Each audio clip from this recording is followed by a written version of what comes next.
मनुष्य को भगवान नहीं कह सकते। क्या? मनुष्य माना जो मनु की औलाद हो। मनु कहा जाता है मनन चिंतन मंथन करने वाले सुपर अथॉरिटी को, ब्रह्मा को कहते। ब्रह्मा के संकल्प से सृष्टि रची गई, तो वो तो संकल्प करने में सुप्रीम अथॉरिटी हुआ।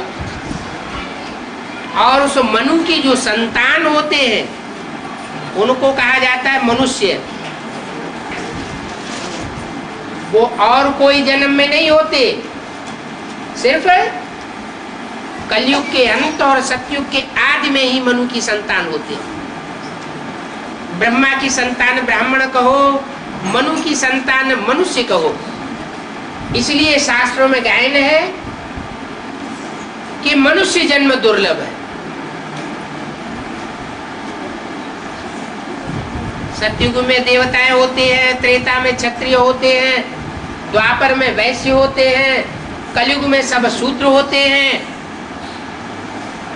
मनु की औलाद कभी होते नहीं।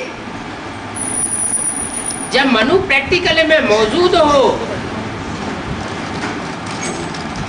तब कहा जाए मनुष्य मनु की औलाद।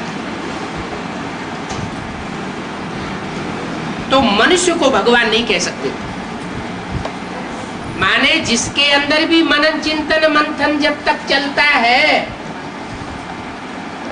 अकल बुद्धि मन दिल डुलायमान होता है, चंचल होता है, तब तक वो मनुष्य है,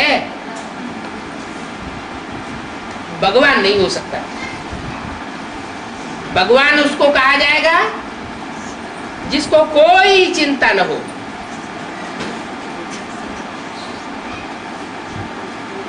उसको मनन चिंतन करने की दरकार ही नहीं। मनन चिंतन वो करते हैं जिनको अपने बारे में और दूसरों के बारे में कोई पता नहीं होता। सुप्रीम सोल तो जिसमें प्रवेश करता है उसकी निराकारी ऐसी स्टेज बनाए देता है तो उसे संकल्प चलाने की दरकार ही नहीं,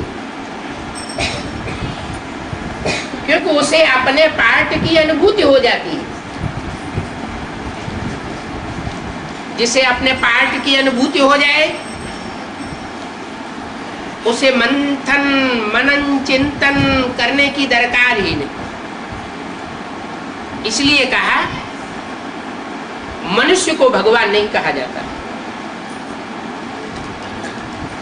तो ऐसी स्टेज की बात है, ये बड़ी समझने की बात है। चित्र बड़े अच्छे अच्छे बने हुए हैं,